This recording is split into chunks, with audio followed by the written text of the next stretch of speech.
Αγαπητοί φίλοι, καλησπέρα. Έχουμε τη χαρά και την τιμή σήμερα να έχουμε στη συντροφιά μας τον συγγραφέα Λεωνίδα Λεωνίδου. Σήμερα η εκπομπή μας θα επικεντρωθεί στο 1974, στα αποχαρακτηρισμένα αρχεία του Foreign Office κυρίως. Ο κύριος Λεωνίδου έχει κάνει μια μακρά έρευνα για πάρα πολλά χρόνια γύρω από αυτό το κομμάτι και θέλουμε να δούμε σήμερα κυρίως πώς κινήθηκε ο Μακάριος από το πραξικόπημα έως και την εισβολή παρασκηνιακά με τους Άγγλους. Κύριε Λεωνίδου, καλησπέρα. Ευχαριστώ που αποδεχτήκατε. Καλησπέρα. Και εγώ ευχαριστώ γιατί με φιλοξενείτε στο πρόγραμμά σας, στο κανάλι σας και με χαρά θα απαντήσω τα ερωτήματά σας από ό,τι έχω μελετήσει, έχω ερευνήσει και ό,τι έχει γράψει φυσικά. Και το σχόλιο που πρέπει να κάνω αρχίζοντας είναι ότι για μας οι οποίοι είμαστε Έλληνες στην καταγωγή, δεν είναι ευχάριστο να βλέπουμε αυτά τα αρχεία και να τα διαβάζουμε, γιατί βλέπουμε σε ποια κατάντια βρισκόμαστε εκείνη την περίοδο και συγκεκριμένα από την περίοδο του 1950 και μετά. Δηλαδή βλέπουμε τις σοβαρές ανεπάρκειες των ημετέρων με ήττα των πολιτικών, διότι το όλο ζήτημα εξελίχθηκε ως πολιτικό ζήτημα. Και φτάσαμε τελικά με τα μεγάλα λάθη, πολιτικά λάθη που έγιναν από το 50 και μετέπειτα, καταλήξαμε στην χρόνια της εισβολής, των καιρών της τουρκικής εισβολής στην Κύπρο. Λοιπόν, εκείνο το άλλο που ήθελα να τονίσω, ότι οι Τούρκοι δεν αποφάσισαν να κάνουν την εισβολή, τη στρατιωτική επέμβαση στην Κύπρο τον Ιούλιο του 1974. Τα σχέδια της Τουρκίας για διχοτόμηση ξεκίνησαν από το 1956, όταν οι Βρετανοί τότε είχαν αρχίσει να μελετούν το ζήτημα της διχοτόμησης ως μια λύση ενάντια στον αγώνα της ΕΟΚ. Και τότε είχαν βάλει διάφορα σχέδια, έγινε διάφορες προτάσεις και το εκπληκτικό είναι μέσα από τα έγγραφά τους ότι ο τότε σκληρός κυβερνήτης, ο Sir John Harding, του ζήτησαν να κάνει μια έκθεση και έχει μεγάλο ενδιαφέρον ότι η έκθεση του Harding τους είπε ότι χωρίς αιματοκύλισμα, χωρίς βία και χρήση στρατιωτικής δύναμης, η διχοτόμηση είναι ανέφικτη, δεν μπορεί να επιβληθεί. Και το άλλο τους είπε ότι εισηγούμε ότι τέτοια λύση είναι απάνθρωπη και δεν πρέπει να μπούμε σε αυτή τη διαδικασία ή να προωθήσουμε τέτοια λύση. Εμείς οι Βρετανοί. Το άλλο ενδιαφέρον μέσα από τις έρευνες είναι ότι το 1956 από τον Ιούλιο μέχρι τον Σεπτέμβριο ο Υπουργός Εξωτερικών της Ελλάδος Ευάγγελος Αβέροφ, επί κυβερνήσεως Καραμαλή, προτείνει λύση διχοτόμησης ή τριπλού διαμερισμού της Κύπρου, με το νότιο τμήμα να ανήκει στους Βρετανούς, το μεσαίο τμήμα να ανήκει στους Έλληνες και το βόρειο τμήμα στους Τούρκους. Και αυτό ήρθε από τα χείλη του Υπουργού Εξωτερικών της Ελλάδος, ο οποίος δεν είχε κάνει αυτή την πρόταση περαστικά, ας πούμε, παρεμπιπτόντος. Άρχισε να ερευνά την λύση διχοτόμησης όταν ένας Αμερικανός πρέσβης, περνώντας από την Άγκυρα προς Ουάσιγκτον, σταμάτησε στην Αθήνα και πήγαν σε γεύμα μαζί και δεν τον είχε πιστέψει ότι πραγματικά μπορούσε Έλληνας Υπουργός Εξωτερικών να κάνει τέτοια πρόταση. Αλλά τη βλέπουμε να επαναλαμβάνεται και στον Τούρκο πρέσβη στην Αθήνα και μετέπειτα σε συνέδρια Υπουργών Εξωτερικών των χωρών του ΝΑΤΟ. Οπότε αυτή η πρόταση, έχω δημοσιεύσει μία σειρά άρθρων επ' αυτού, αυτή η πρόταση τελικά κλείνει, διότι ο τότε πρωθυπουργός της Βρετανίας Άντονι Ήτεν τους είπε να τεθεί τέρμα παρακαλώ σε αυτή τη διαδικασία της διχοτόμησης. Όμως οι Τούρκοι είχαν τότε ξυπνήσει, είχαν ανοίξει όρεξη τους, παρόλο ότι είχαν παραιτηθεί με τη Λοζάνη. Παραιτήθηκαν, και εδώ είναι νομίζω το άρθρο 18.1 και 18.2, θα το κοιτάξετε.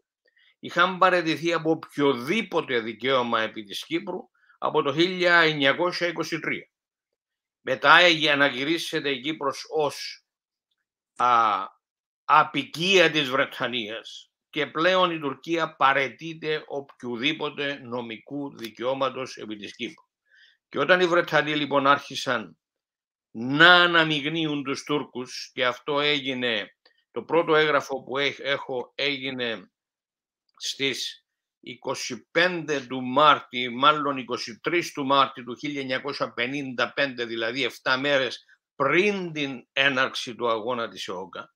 Έχουμε ένα έγγραφο από το Foreign Office ή στην πρεσβεία τη Βρετανική στην Άγκυρα, όπου ζητούν από τον Βρετανό πρέσβη εκεί να συναντήσει τον Υπουργό Εξωτερικών της Τουρκίας και τον Πρωθυπουργό και να τους τονίσει ότι ναι μεν δεν έχουν γραφεί το έγγραφο νομικά δικαιώματα οι αξιώσεις επί της Κύπρου, αλλά όμως η συμβουλή μας είναι ότι πρέπει να αναμειχθούν στο Κυπριακό. Και βέβαια μετά η ανάμειξή τους γίνεται πιο ενεργός με την τριμερή διάσκεψη του 1955 στο Λονδίνο, όπου είχε η Ελλάδα πατήσει την σαπουνόφλουγα, την παγίδα, τότε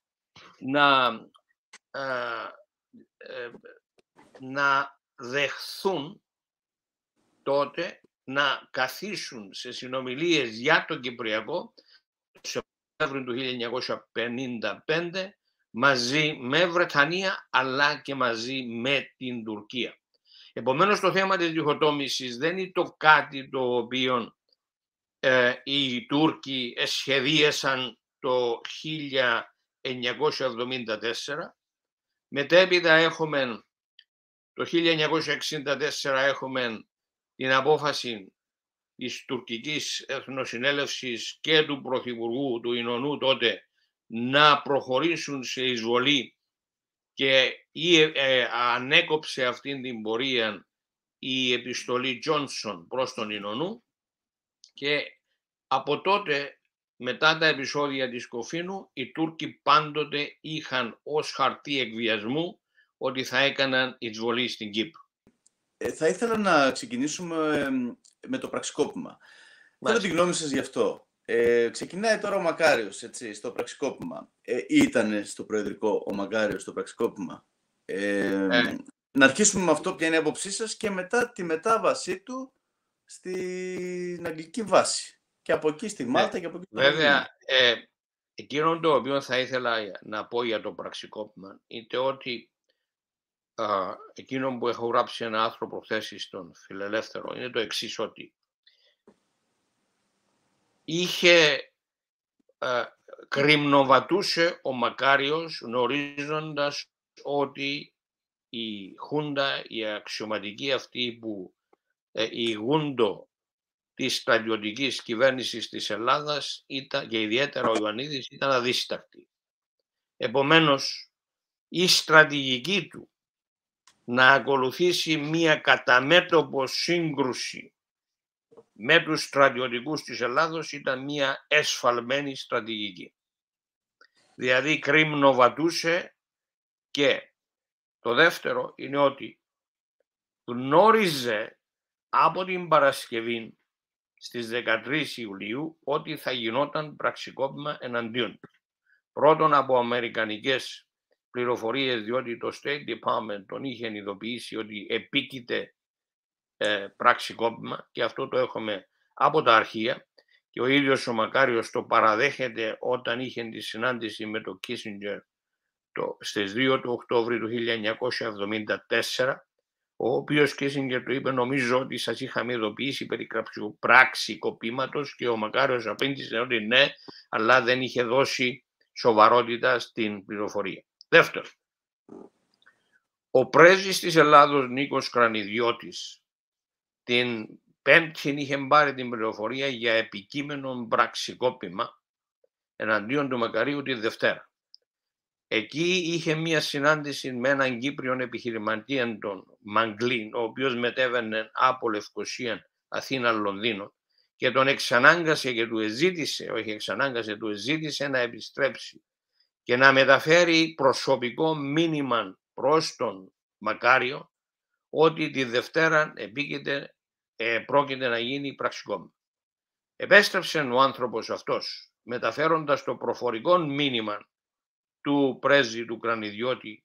Ο Μακάριος είχε ήδη μεταβεί στην εξοχική του κατοικία στο Τρόδο, και όταν του τηλεφώνησε ότι να του αναφέρει ότι έχω μια πολύ σοβαρή πληροφορία να σας μεταφέρω, ο Μακάριος του είπε ποια πληροφορία είναι, του λέει δεν μπορώ να σας πω από τηλεφώνου, και επέμενε ο Μακάριος και τελικά του είπε ότι τη Δευτέρα θα σας γίνει πραξικόπημα. Και η απάντηση του Μακαρίου ήταν ότι τη Δευτέρα να έρθει το πρωί να πιούμε καφέ μαζί.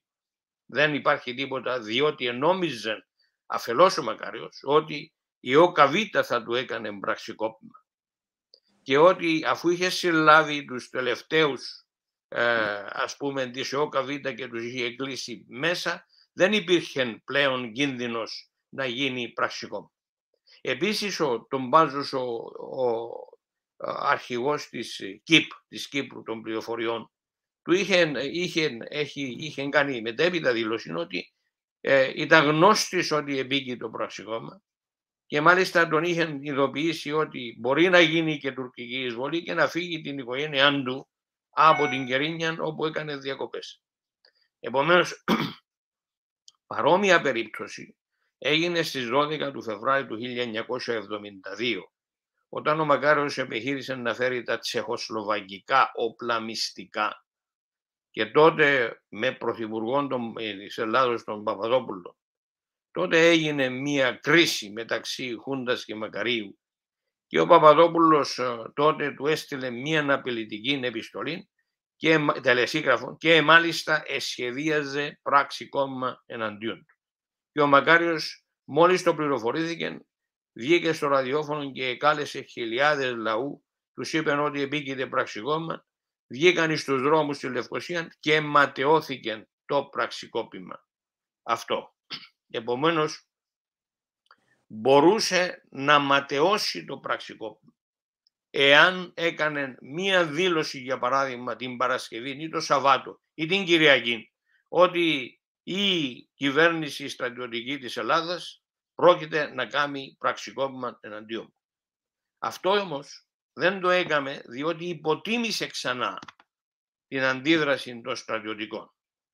Γίνεται λοιπόν το πραξικόπημα. Λοιπόν, από τα έγγραφα που έχουμε υπάρχουν δύο εδώ απόψεις. Η μία λέει ότι δεν βρισκόταν στο Προεδρικό Μέγαρο, και νομίζω αυτή ήταν η ερώτησή σας, και η δεύτερη είναι ότι αν ήταν στο Προεδρικό. Όλα τα έγγραφα δείχνουν, όχι τα επίσημα δείχνουν, ότι ήταν στο Προεδρικό πράγματι, γιατί αυτό είχε πει στον Κάλαχαν μόλις μπήκε μέσα, όταν του περιέγραψε το πραξικόπημα. Αυτό είπε και στον Βίλσον των Πρωθυπουργών, αυτό είπε στον Κάλαχαν, και αυτόν περιέγραψε και στο Κίσινγκερ. Επομένως δεν πιστεύω ότι θα έλεγε αυτόν το τερατώδες ψέμα εάν δεν ήταν στο Προεδρικό. Να σας διακόψω λίγο, με συγχωρείτε. Με βάση τα αρχεία, και αυτό θέλω να συζητήσουμε σήμερα. Απλά μία μικρή υποσημείωση μόνο, επειδή έχουν αναφερθεί κάποια παιδάκια από την Αίγυπτο τότε, Ελληνόπουλα, που κάνουν επίσκεψη στο Προεδρικό. Και οι αναφορές μέχρι στιγμής, οι μαρτυρίες έχουν να κάνουν με καταδρομείς που μπήκαν στο Προεδρικό Και υπάρχει ένας καταδρομέας ο οποίος πήγε να ρίξει μια χειροβομβίδα και εκείνη τη στιγμή το σταμάτησε ένας άλλος γιατί άκουσε παιδικές φωνές σε ένα δωμάτιο. Εκείνη τη στιγμή. Εγώ θέλω να πω σε αυτή τη στιγμή ότι δεν έχουμε δει ποτέ αυτά τα παιδάκια από την Αίγυπτο σε μια εκπομπή, σε μια συνέντευξη να πούνε για το πραξικόπημα, γιατί ξέρετε τα media, ας πούμε, τα ψάχνουν πάντα αυτά, τα κυνηγάνε όλα αυτά, μια μαρτυρία μέσα. Γι' αυτό έχει δημιουργηθεί όλο αυτό το πράγμα, για να δούμε τελικά αν ήταν ή δεν ήταν. Εάν ψάξετε καλά θα δείτε ότι υπάρχει μια συνέντευξη από την μία δασκάλα των παιδιών και νομίζω και από 1-2 από τα παιδιά την οποία έχω δει, οι οποίοι μαρτυρούν ότι εκείνο το πρωί βρισκόντουσαν στο Προεδρικό. Αυτή η συνέντευξη αν το ψάξετε θα το βρείτε. Έχω δει τη συνέντευξη αυτή. Είναι σε εφημερίδα η συνέντευξη αυτή? Όχι. Αυτή είναι, είδα έναν βίντεο, ναι, παρακαλώ να το στείλετε αργότερα. Ναι, θα το ψάξω και αν το βρω θα σας το στείλω. Ευχαριστώ πολύ, ναι. Επομένως, βρισκόταν εκεί. Αλλά το μεγάλο ερώτημα το οποίο και ο φάκελος Κύπρου, ο λεγόμενος φάκελος Κύπρου είχε εξετάσει, τουλάχιστον στην Ελλάδα, ήταν ότι όταν εξέταζαν τον Κομπόκινο, ο οποίος ήταν ο υπεύθυνος εκεί της επιχείρησης εναντίον του Προεδρικού, είχαν δηλώσει ότι εσκεμμένα άφησαν ακάλυπτη την πίσω πλευρά του Προεδρικού. Μάλιστα έχουμε μία πληροφορία από κάποιον φίλων των Θεόδωρων, ο οποίος Χαραλάμπους, ο οποίος ήταν τότε αξιωματικός, υπηρετούσε στην Εθνική Φρουρά, ότι το τρίτο επιτελικό γραφείο υπήρχε πίσω ένα στρατόπεδο, το οποίο και σήμερα λειτουργεί υποτυπώδες στρατόπεδων. Εκείνον λοιπόν με διαταγή είχε εκκαινωθεί μία εβδομάδα πριν το πραξικόπημα. Επομένως ότι οι ενδείξεις δείχνουν ότι ίσως η μη κάλυψη της πίσω πλευράς του Προεδρικού να ήταν εσκεμμένη για να φύγει ο Μακάριος, να διασωθεί. Άλλοι λένε ότι η εντολή ήταν ζωντανός ή νεκρός από τον Ιωαννίδη. Αυτό είναι μια λεπτομέρεια που ίσως πάρει και πολύ καιρό, διότι έχουμε δύο αντικρουόμενες απόψεις. Οπωσδήποτε όμως κατόρθωσε να διαφύγει. Βρήκαν ένα όχημα εκεί το οποίο δεν είχε βενζίνη, βρήκαν δεύτερον όχημα. Καταρχήν εκκινήθηκαν προς το μετόχιο του Κίκου, που είναι μια εκκλησία, μια μονή μέσα στη Λευκοσία, προς τα δυτικά της Λευκοσίας, και εκεί όταν είδαν ότι υπήρχαν άρματα μάχης και λοιπά, κατευθύνθησαν προς την Κλήρου και μετά προς τον Κίκο, την Παναγία του Κίκου, και από εκεί κατέληξαν εν τέλει στη Μητρόπολη της Πάφου, διότι εκεί λειτουργούσε ένας παράνομος μικρός ραδιοφωνικός σταθμός, από τον οποίο εξέπεψε εκείνον το μήνυμά του ότι ήταν ζωντανός.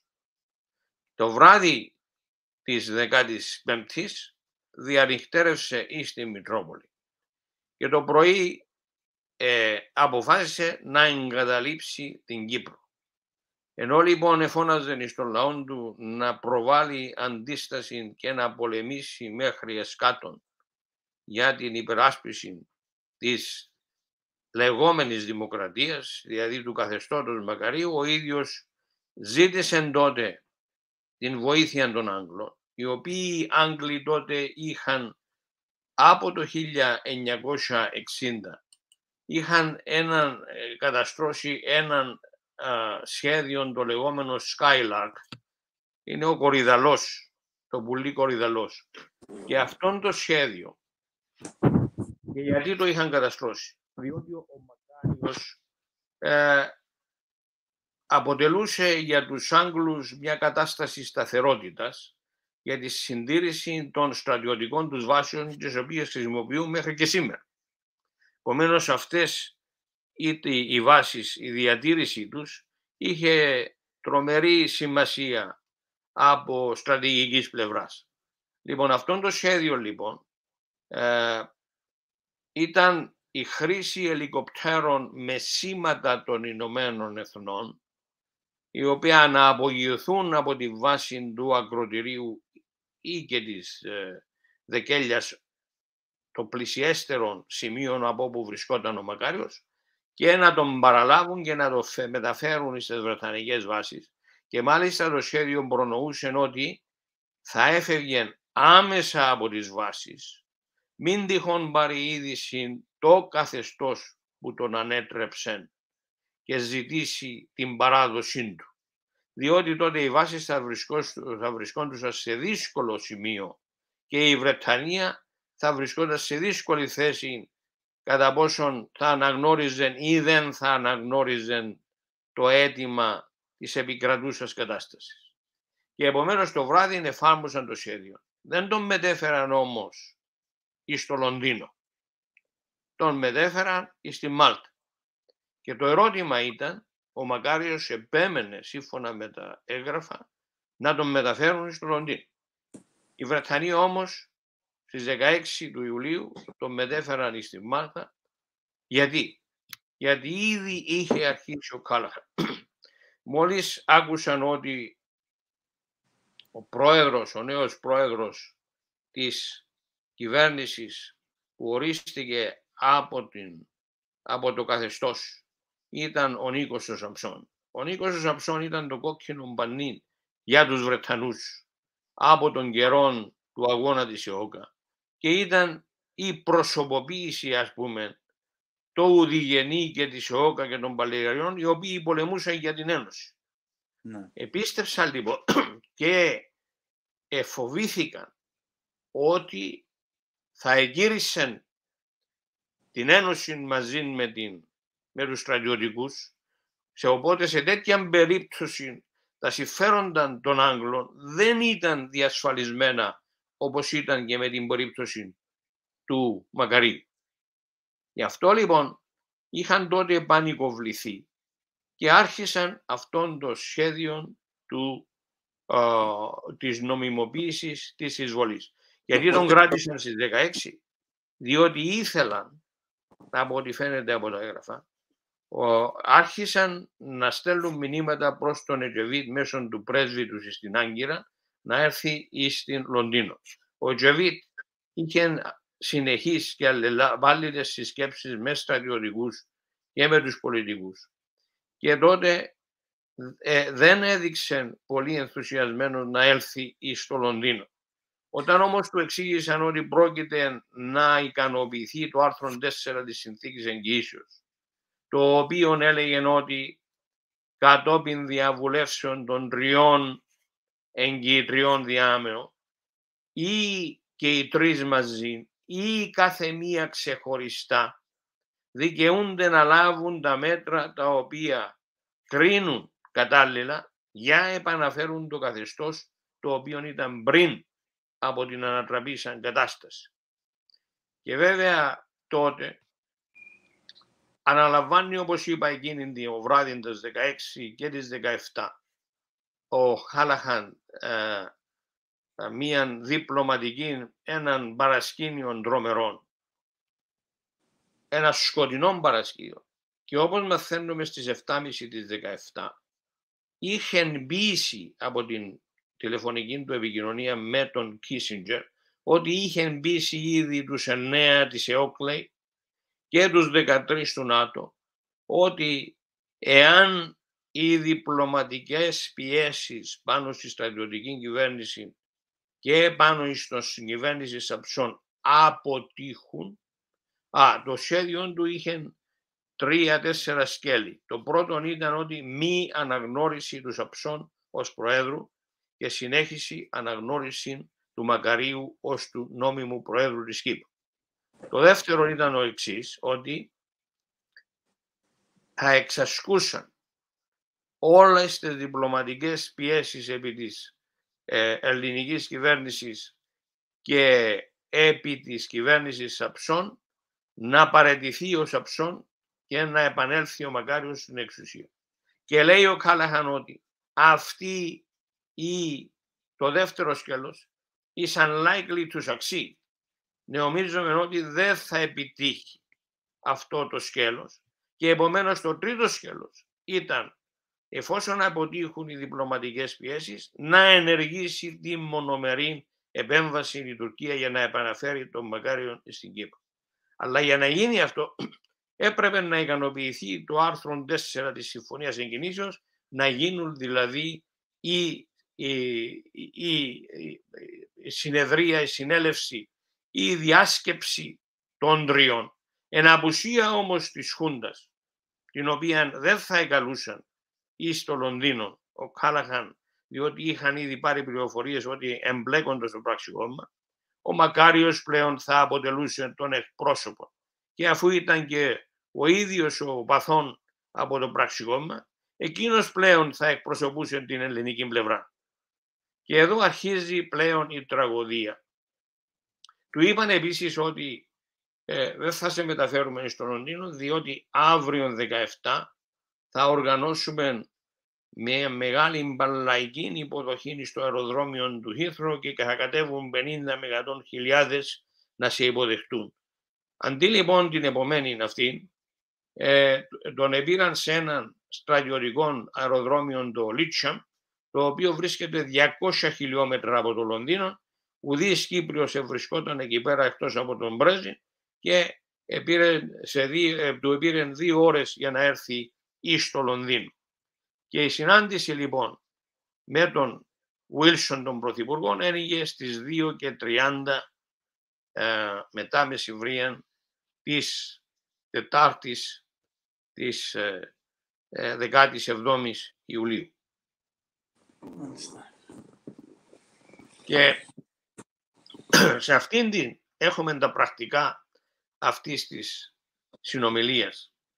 Προτού μπει στην διάσκεψη, είχε τότε μιλήσει στους δημοσιογράφους, οι οποίοι μέχρι εκείνη τη στιγμή δημοσιογράφοι Βρετανοί και άλλοι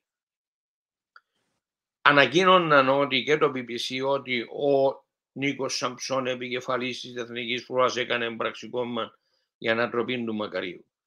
Πριν να μπει μέσα, τους είπε δεν είναι ο Νίκος Σαμψόν που έκανε το πραξικόπημα, αλλά το έκανε η Χούντα των Αθηνών με τους αξιωματικούς της Εθνικής Φρουράς. Αυτό ήταν η πρώτη δήλωσή του. Μπαίνοντας λοιπόν μέσα, ευχαρίστησε πρώτα τον Βίλσον, γιατί έκφρασε την ευγνωμοσύνη του για τη διάσωση του και αμέσως πληροφόρησε ο Βίλσον ότι το πραξικόπημα το έκανε εντός στρατιωτικών καθεστώς της Ελλάδας.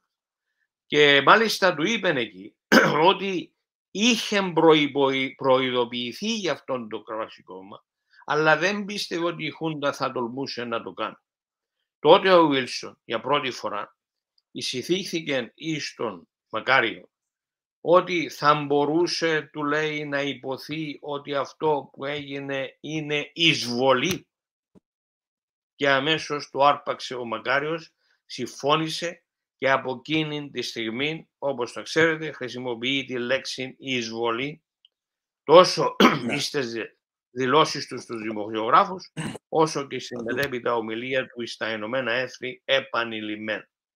Και τώρα, το άλλο σημαντικό αυτών των πρακτικών της συνάντησης Μακαρίου με Βίλσον είναι ότι ο Πρωθυπουργός τότε, ο Βρετανός, τον ρώτησε εάν πεις πώς πρέπει να ενεργήσει η Τουρκία. Και του είπε θα μπορούσε να υποθεί ότι οι Τούρκοι έχουν το ίδια συμφέροντα αυτή τη στιγμή, κοινά συμφέροντα μαζί σας.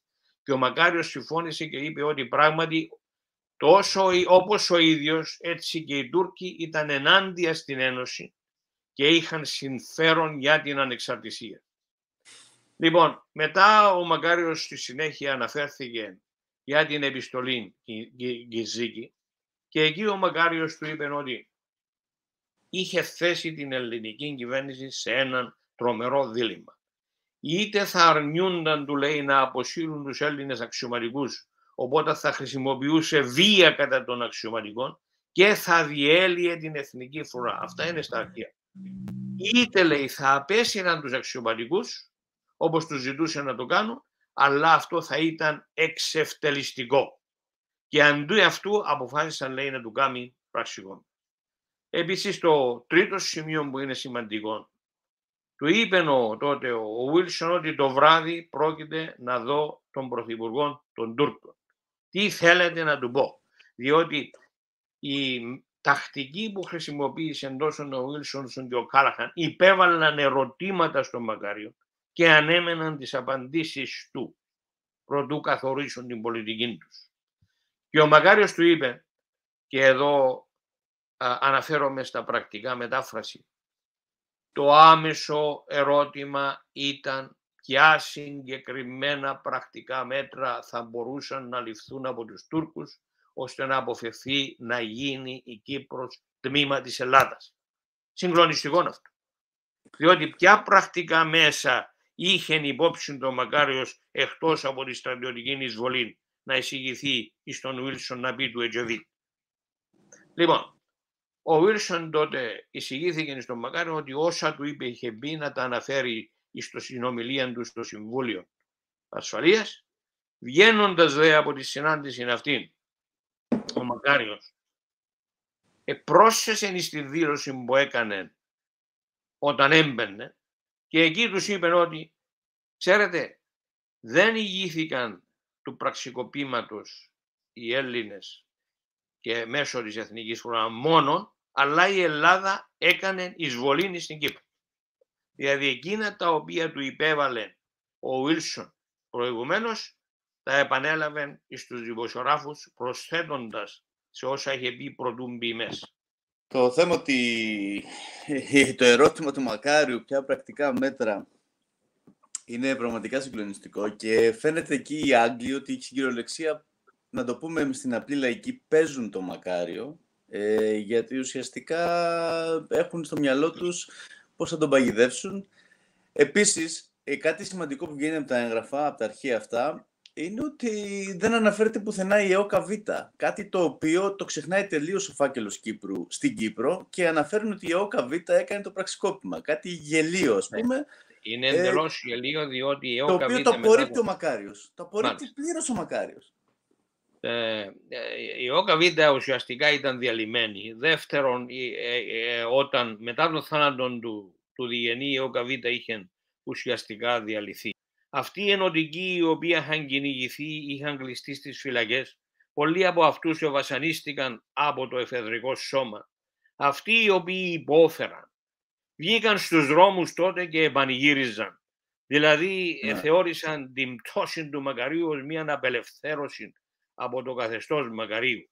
Και αυτό ήταν εκείνο που συνέλαβαν οι άλλοι και κατηγορούν την ΕΟΚΑ Β ότι έκανε το πραξικόπημα. Το πραξικόπημα επέτυχε με την κατάληψη του προεδρικού και νευραλγικών σημείων και διαφόρων άλλων επιχειρήσεων και λειτουργιών του κράτους, όπως το ραδιοφωνικό ίδρυμα, όπως η αστυνομία, τα κεντρικά, ο κέντρο της αστυνομίας, όπως η ραδιόφωνα, μάλιστα, και ασφαλώς όπως και οι επικοινωνίες.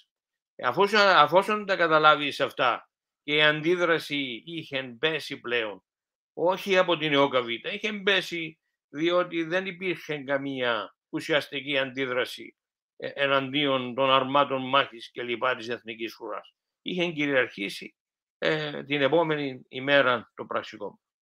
Ερχόμαστε λοιπόν πίσω τώρα στο Λονδίνο. Στις 5:45 της 17ης έχουμε συνάντηση μετά από τον Βίλσον του Μακαρίου με τον Υπουργό Εξωτερικών, τον James Callaghan, ο οποίος έκανε the dirty work, όλη τη δουλειά την είχε κάνει ο Callaghan στο παρασκήνιο. Οπότε επανέλαβε και στο Callaghan ότι εκείνο που έγινε ήταν εισβολή στην Ελλάδα, από την Ελλάδα. Δηλαδή, ό,τι του είπε ο Βίλσον εκεί, του υπέβαλε ο Βίλσον, το επαναλαμβάνει ο Κάλαχαν, και ο Κάλαχαν το ρώτησε ποιο είναι το μέλλον της Εθνικής Φρουράς και η απάντηση ότι ήταν δεν ήθελε στρατό ούτε Εθνική Φρουρά και αν πήγαινε πίσω θα τη διέλυε. Και του είπαν εκεί το περίφημο ότι οι Έλληνες ήταν μεγαλύτερος κίνδυνος από τους Τούρκους. Αυτό είναι άλλο συγκλονιστικό. Αυτά από τα πρακτικά δηλαδή. Μάλιστα. Συνεχίζεται μετά. Αυτή η κουβέντα είναι πριν τη λεγόμενη δεξίωση που έκανε μεταξύ του των Τούρκων υπουργών και του Μακάριου. Αυτό ήταν το βράδυ. Ο Κάλαχαν ενημέρωσε συνέχεια τον Μακάριον ότι με τη συμφωνία της Ευρωπαϊκής Ένωσης και του ΝΑΤΟ και ότι δεν θα αναγνώριζαν το Σαμψόν και ότι θα επιχειρούσαν την συνεργασία με τους Τούρκους για να τον επαναφέρουν. Και ο Κάλαχαν τότε τον ρώτησε, δηλώνοντας ασφαλώς ότι οι Τούρκοι θα τον επανέφεραν με μια στρατιωτική επιχείρηση. Και ρώτησε ο Κάλαχαν τότε, και αυτό είναι σημαντικό, του λέει, και διαβάζω επιλέξει ο Κάλαχαν από τα πρακτικά, αν θα υπάρξει κατανόηση από τον λαό της Κύπρου για τη στενή συνεργασία μας με τους Τούρκους, τον Άγγλο με τους Τούρκους. Ο Αρχιεπίσκοπος απάντησε ότι θα μπορούσαμε να πούμε ότι αυτή η συνεργασία Αγγλίας και Τουρκίας έγινε με τη δική του συγκατάθεση. Λοιπόν, αυτό λοιπόν ήταν τα δύο τρομερά σημεία αυτής της συνάντησης. Προτούν πει ο Κάλαχαν στη συνάντηση με τον Ετζεβίτ το βράδυ. Μόλις τέλειωσε από τη σύσκεψη Μακαρίου, έχουμε έναν πρακτικό καταγραφής της τηλεφωνικής συνδιάλεξης του Κάλαχαν με τον Κίσινγκερ, τον Υπουργό Εξωτερικών της Αμερικής. Και τότε ζητά ο Κίσινγκερ, αλλά ας πω τώρα τι συμφώνησαν το βράδυ με τους αυτούς. Δύο μόνο σημεία με τον Ετζεβίτ. Εν τω μεταξύ ο Ετζεβίτ κατέβηκε με μια αντιπροσωπεία 50 συνοδών του και συνεργατών του από το Foreign Office της Τουρκίας, και λέω εδώ, θα διαβάσω, ο Βρετανός Πρωθυπουργός δήλωσε ότι αισθάνεται ότι έκαναν το καθήκον τους σύμφωνα με τη συνθήκη εγγυήσεως, προσκαλώντας για διαβουλεύσεις. Επομένως, έχουμε εμπιστοποίηση από τον Κάλαχαν για το λόγο που εκάλεσαν τον Ετζεβίτ και τον Μακάριο. Δεύτερον, ο Πρωθυπουργός είπε ότι ερμήνευσε τα σχόλια του κυρίου Ετζεβίτ ως έκφραση τουρκικής επιθυμίας, όπως η Βρετανία μην παρεμποδίσει την πράξη που σχεδιάζει η Τουρκία, αλλά να παρεμποδίσει τους Έλληνες να αντιδράσουν. Επομένως, του λέει ο Βίλσον ότι αντιλαμβάνομαι εκείνο που ζητάς τώρα από μένα είναι να μην παρεμποδίσουμε την επέμβαση της στρατιωτικής στην Τουρκία, αλλά να παρεμποδίσουμε πιθανή αντίδραση των Ελλήνων στρατιωτική. Και ο Ετζεβίτ ρώτησε, είναι έτοιμη η Βρετανία να το πράξει? Και αντί ο Βίλσον απάντησε αμέσως ο Υπουργός Κάλαχαν, ο οποίος ήταν παρόν, και του είπε, αυτό δεν είναι αδύνατο. Είναι το double negative που έκαναν και το 1954. Το never never. Αυτό του είπε, δεν είναι αδύνατο. Διπλή άρνηση, δηλαδή μάλιστα είναι δυνατόν.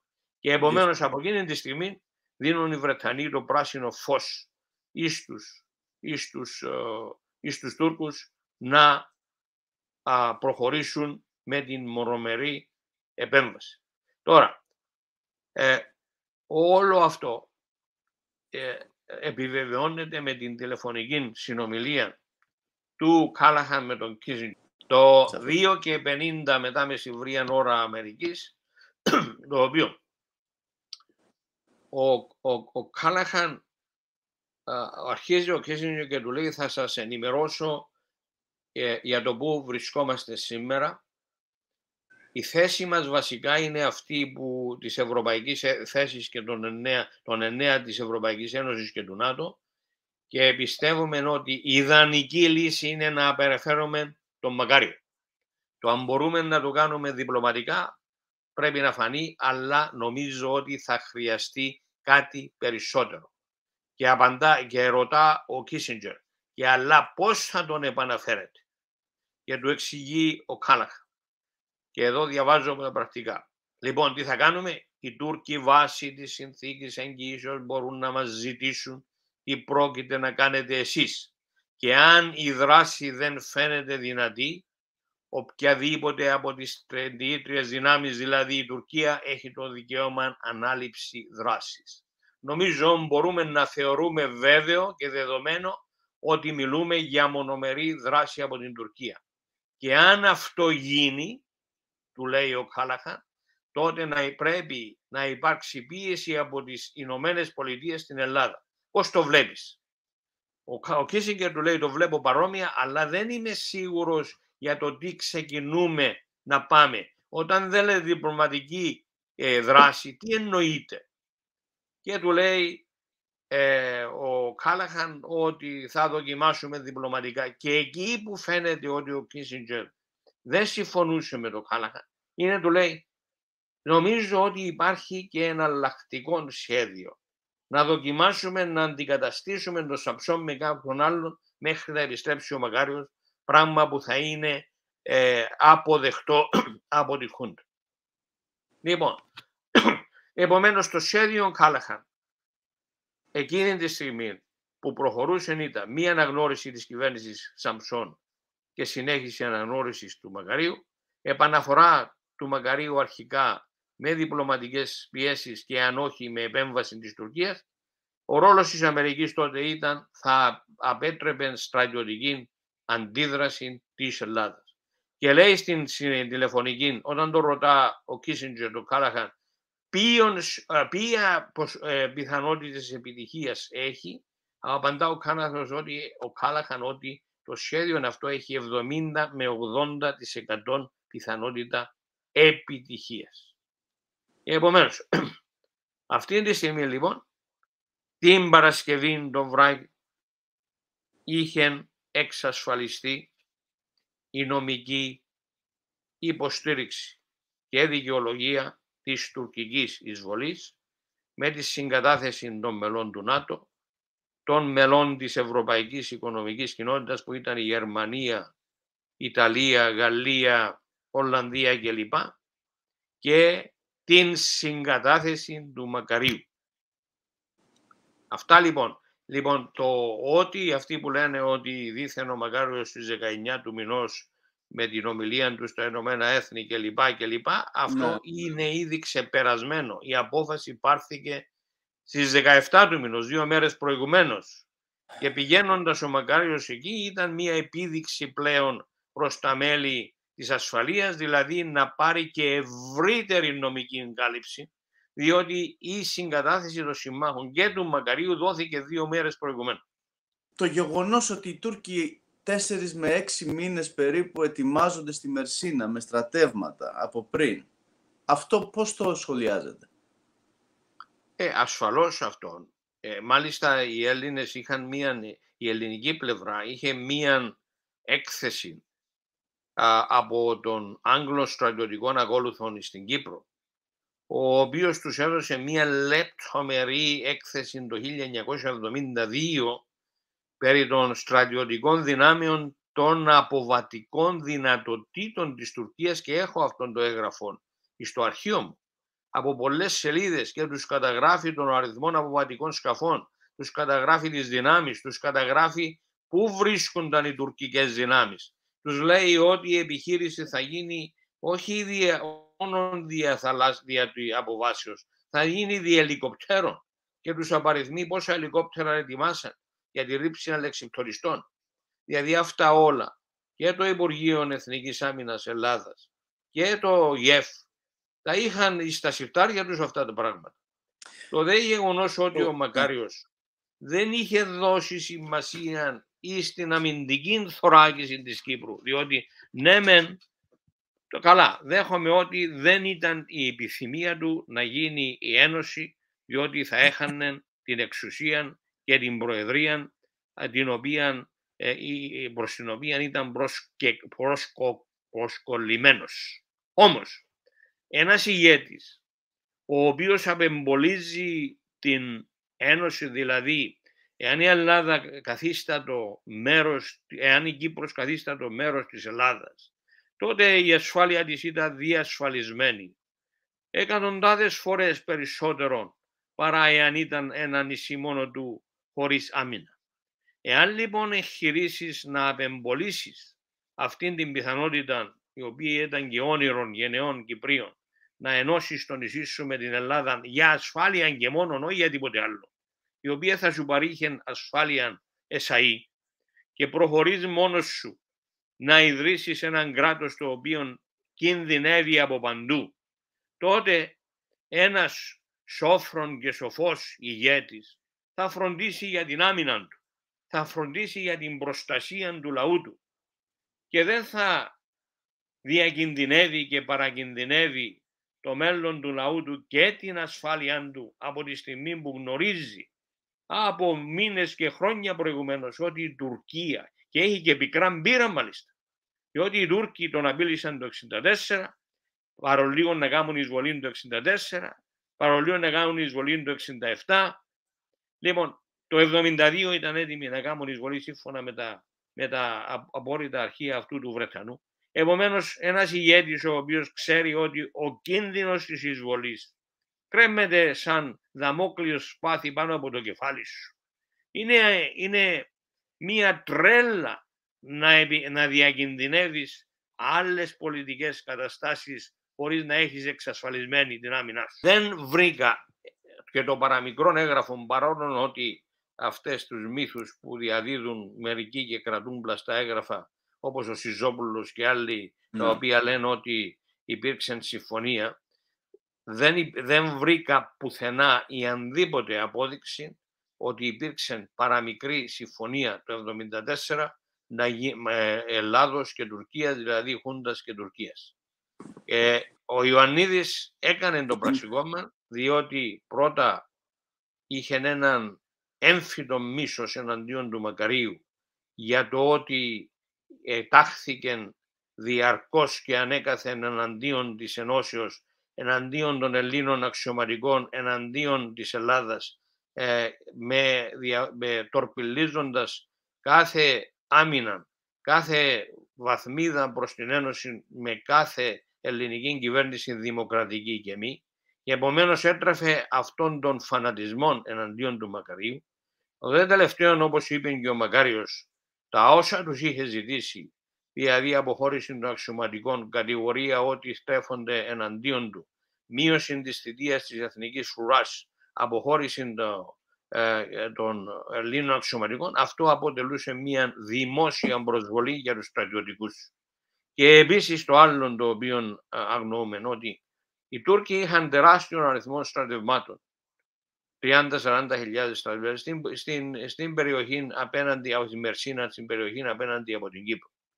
Εάν αυτός ο στρατός θεώρησαν, και αυτό υπάρχει στα αρχεία αυτό, και οι Εγγλέζοι το αναφέρουν και οι Αμερικανοί, εάν αυτός ο στρατός με τη διάλυση της Εθνικής Φρουράς δεν υπήρχε λόγος να υπάρχει εκεί, τότε η ισορροπία δυνάμεων Ελλάδος και Τουρκίας ή στα νησιά και ή στον Εύρο θα διαφοροποιείται τρομερά υπέρ της Τουρκίας και εναντίον της Ελλάδας. Και αυτός είναι ένας άλλος στρατιωτικός λόγος γιατί η διάλυση της Εθνικής Φρουράς, η μείωση της δυνάμεως της και αποτελεσματικότητάς της δεν ήτο δεχτεί από τους στρατιωτικούς, απλά και μόνο από αυτής της στρατιωτικής πλευράς, χωρίς να προσθέτοντας εις τα εκείνα τα οποία έχω αναφέρει για τον Ιωαννίδη. Έναν έγγραφο της 10ης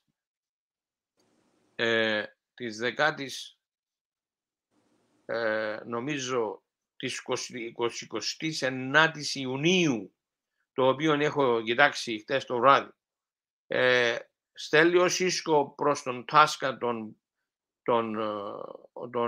πρεσβευτή της Αμερικής στην Ελλάδα, ένα μήνυμα και του λέει θα έρθει σε επαφή με τον Ιωαννίδη με οποιοδήποτε τρόπο και μέσον βρίσκει, να του τονίσεις ότι εάν έχουμε πληροφορίες ότι σχεδιάζει πραξικόπημα αντίον του Μακαρίου και αν το πράξει, αυτό θα δημιουργήσει τρομερούς κινδύνους όχι μόνο στην Κύπρο αλλά στο ΝΑΤΟ και την ίδια την Ελλάδα. Αυτό το έγγραφο το έχω εδώ μπροστά μου.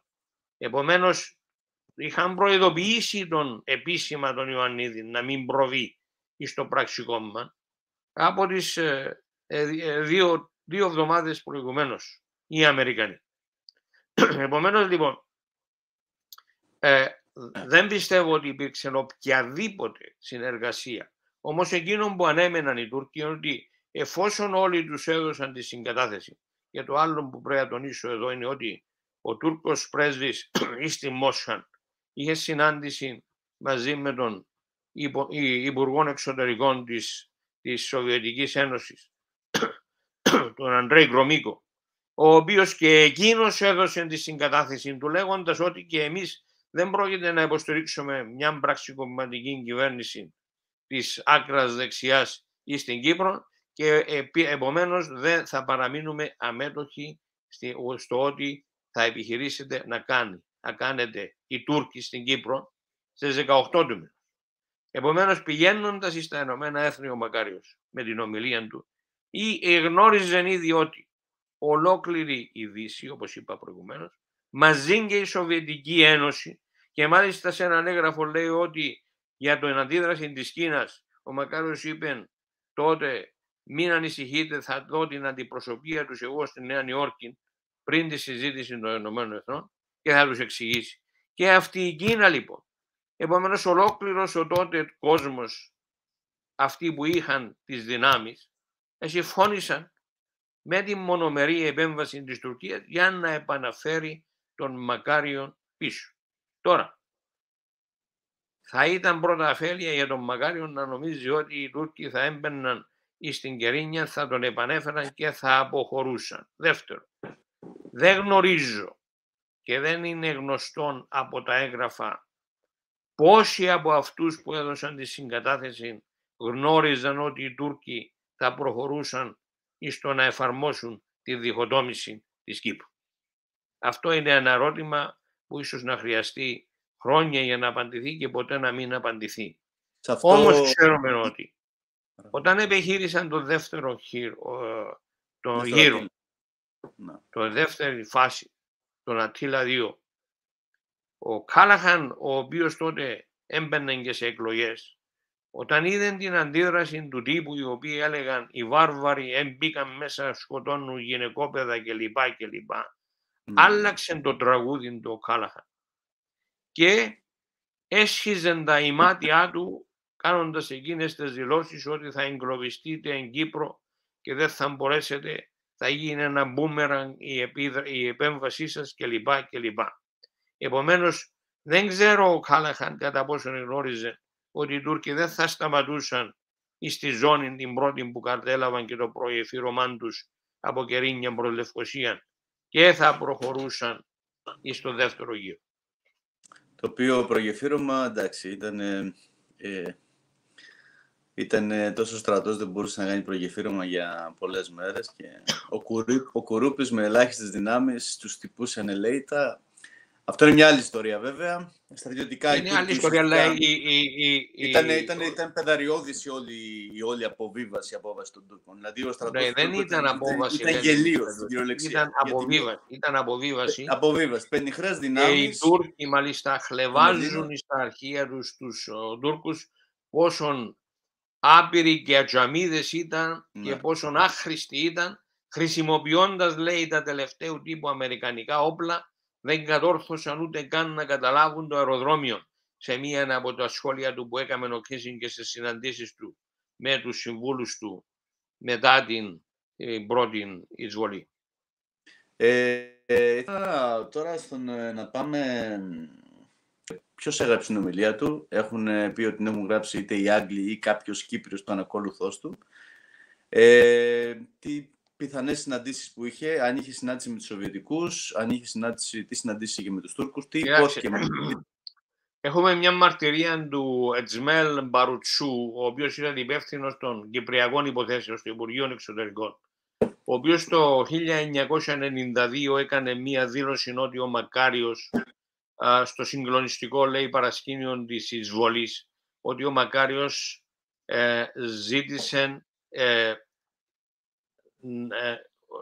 είχε συναντήσει την τουρκική αντιπροσωπεία στα Ηνωμένα Έθνη, η οποία του ζήτησε να μην καταφερθεί και τους ευχαρίστησε για τη συμπαράσταση της Τουρκίας και ζήτησε, λέει, να μην καταφερθεί η Τουρκία να μην καταφερθεί ο Μακάριος εναντίον της Τουρκίας και γράφει αυτός ο Παρουσού ότι ο Μακάριος, και εδώ διαβάζω από το σχετική δήλωσή του, είχε πέσει στη θάλασσα και αναζητούσε σανίδα σωτηρίας. Έβλεπε την Τουρκία σαν δύναμη σωτηρίας.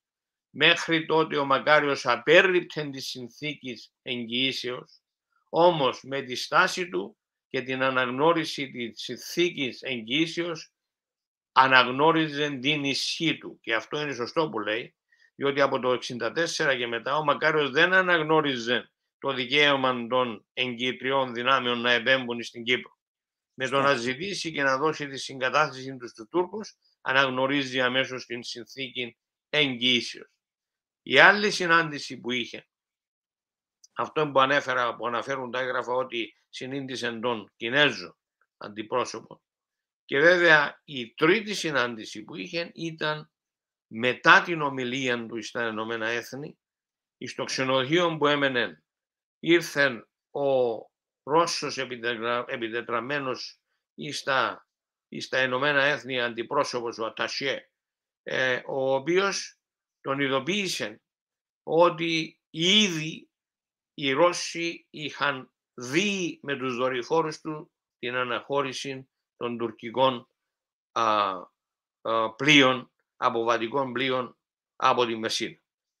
Αυτές λοιπόν ήταν οι τρεις συναντήσεις, αλλά οι δύο πριν την ομιλία του στα Ηνωμένα Έθνη, στο Συμβούλιο Ασφαλείας, η άλλη ήταν μετά την ομιλία του, όταν ήδη άρχισε η τουρκική εισβολή στις 8 το βράδυ η ώρα Νέας Υόρκης.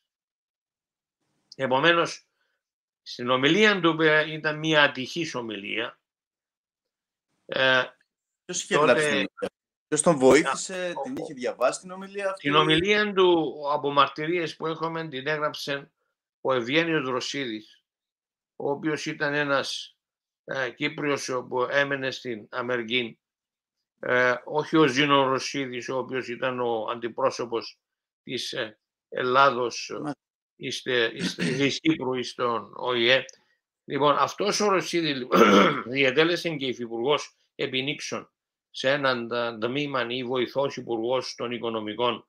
Αυτό λοιπόν από τις 18 μέχρι τις 19 που έγινε η ομιλία ήταν μαζί με τον Μακάριο ή στο ξενοδοχείο του, και έχουμε θετικές πηγές πρωτογενείς επ' αυτού, και ασχολήθηκε, πέθανε τελευταίος ο Ρωσίδης αυτός, και ασχολήθηκε με τη συγγραφή, με το γράψιμο της ομιλίας, την οποία υπαγόρευε ο Μακάριος, συμπεριλαμβάνοντας τις υποδείξεις του, τις οποίες έκανε προς αυτόν ο Βίλσον. Ο ίδιος ο Μακάριος υπαγόρευσε την ομιλία. Ο Ρωσίδης ως γνώστης, ζώντας στην Αμερική, και ο οποίος ήταν και διπλωμάτης και γνώστης της αγγλικής γλώσσας, εκείνος συνέταξε την ομιλία του κατόπιν υποδείξεων του Μακαρίου, κατόπιν ελέγχου από τον Μακάριο. Και αυτό απαντά το ερώτημα.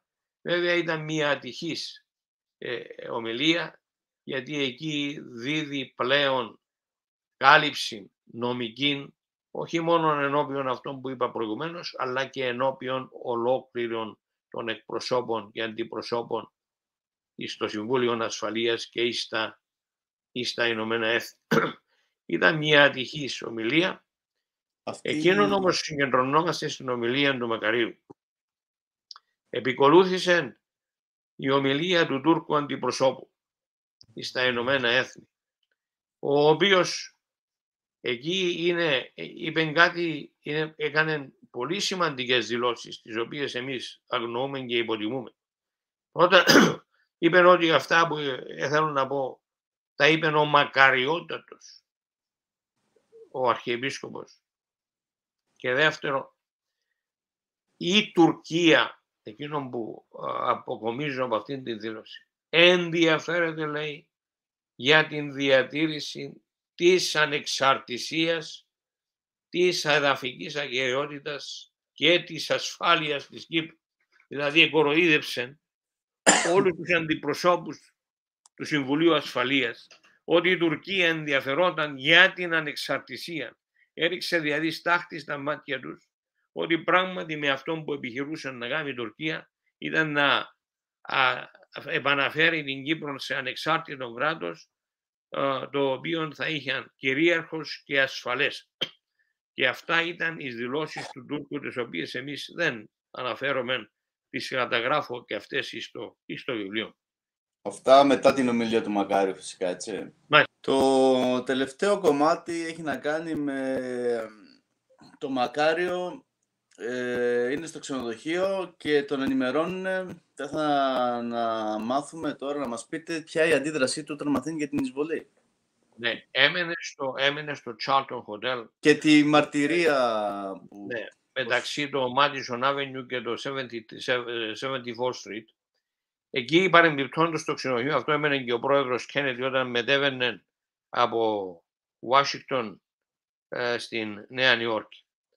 Λοιπόν, όταν τον ενημέρωσε λοιπόν ο Ρώσος επιτετραμένος στις 8 το βράδυ ώρα Νέας Υόρκης ότι ξεκίνησαν τα τουρκικά πλοία, πήγε για ύπνο, και αυτό το έχουμε από πρωτογενή πηγή άνθρωπων που ήταν εκεί, πήγε για ύπνο με εντολή να μην το ξυπνήσουν ό,τι και να γινόταν.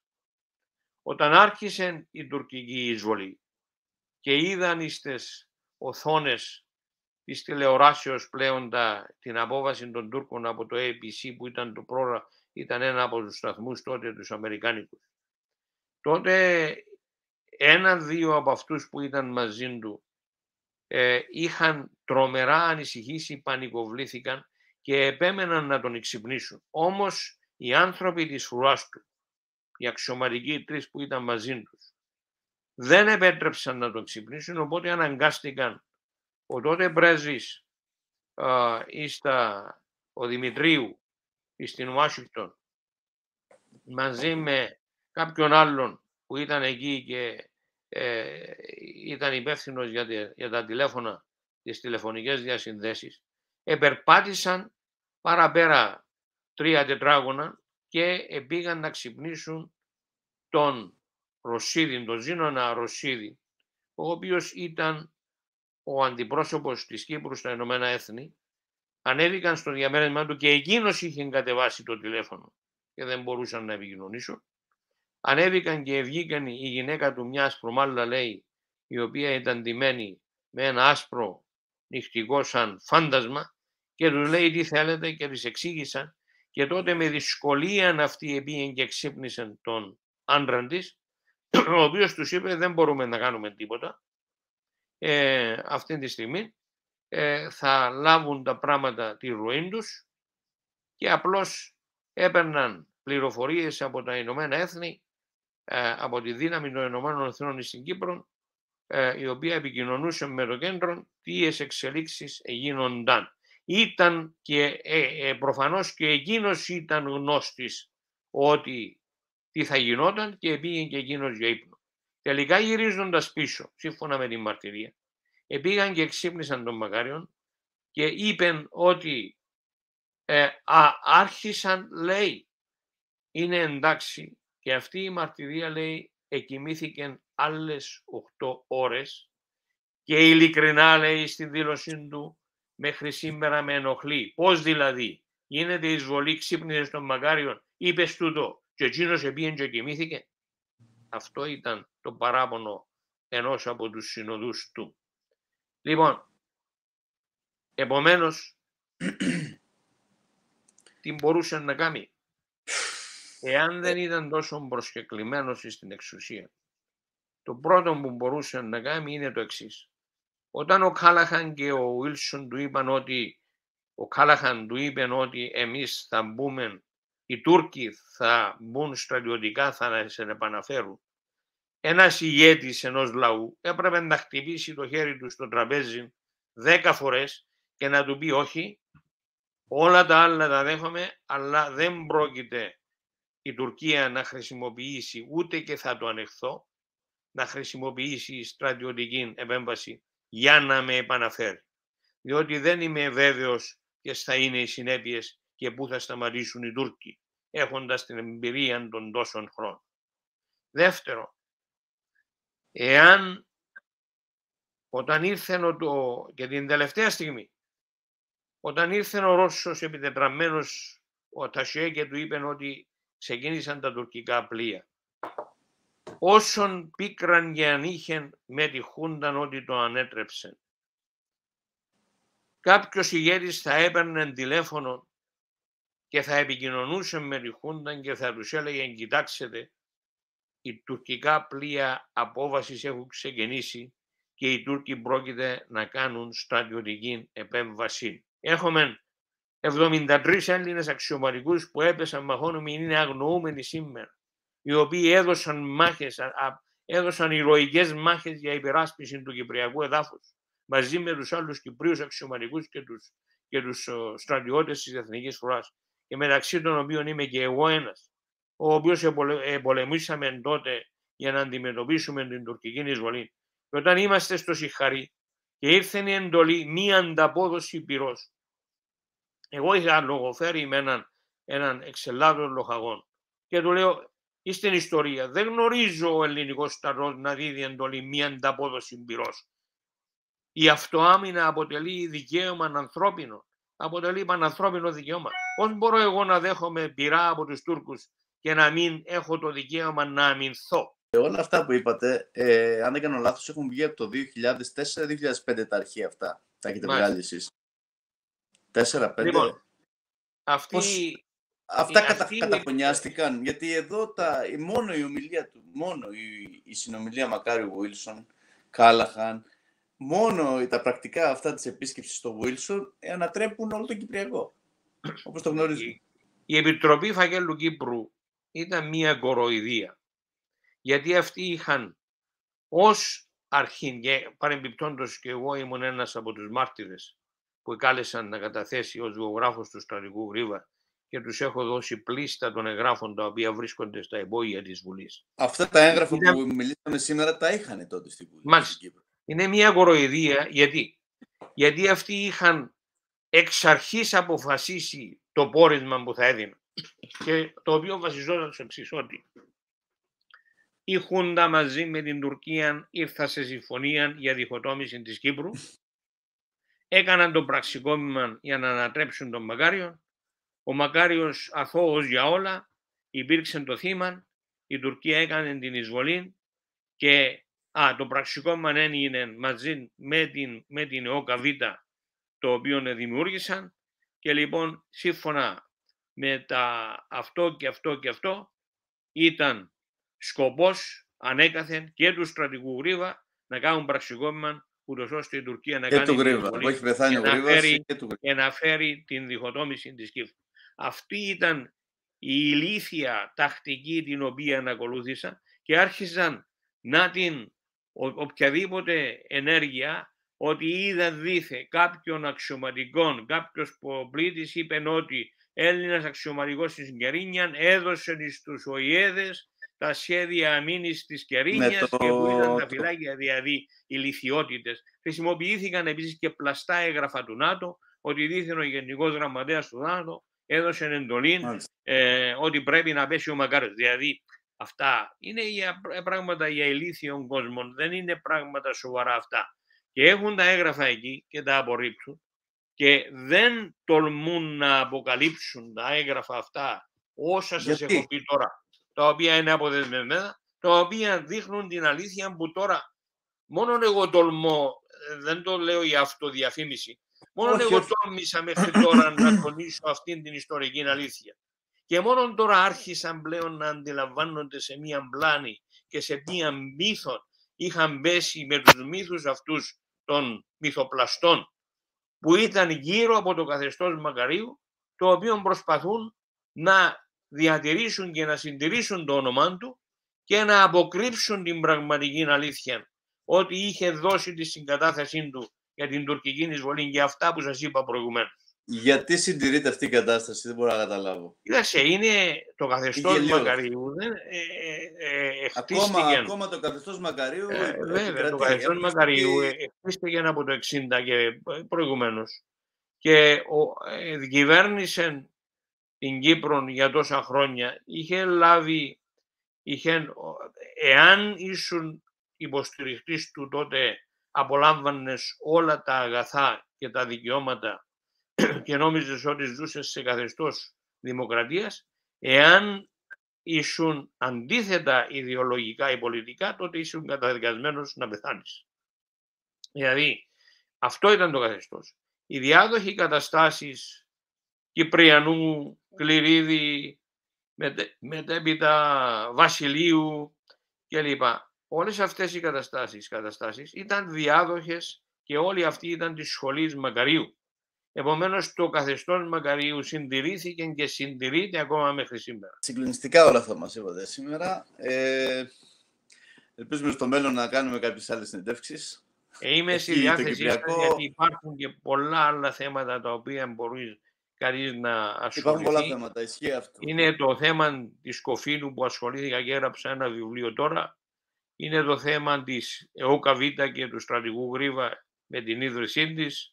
Είναι θέματα αυτό, διάφορα ζητήματα. Είναι το θέμα του 1964, πώς τορπιλίστηκε η Ένωση τότε, που ήταν πραγματικά κεφάλαια τα οποία... Είναι το θέμα, όπως είπα, το 1967 με την Κοφίνου. Είναι πολλά άλλα θέματα τα οποία μπορούν να εξεταστούν σε βάθος για να βγει στην επιφάνεια η αλήθεια η οποία αποκρύπτεται. Μάλιστα. Ευχαριστούμε πάρα πολύ. Εγώ σας ευχαριστώ. Κύριε Λεωνίδου. Και είμαι στη διάθεσή σας όποτε νομίζετε εσείς ότι μπορώ να συμβάλλω προς αυτήν την κατεύθυνση. Ναι, ελπίζουμε, το μόνο που ελπίζω είναι να θελήσει ο κόσμος να μάθει την αλήθεια, γιατί... Και να μπορέσουμε σαν λαός να σώσουμε τουλάχιστον αυτό που έχει απομείνει και να παραμείνουμε ανέντοτοι στις διεκδικήσεις των εθνικών μας δικαίων και στην διασυντήρηση των εδαφών των δικών μας ενάντια σε όλων των απειλών των εχθρών μας. Λοιπόν, να σας ευχαριστήσω. Και εγώ σας ευχαριστώ. Καλό απόγευμα.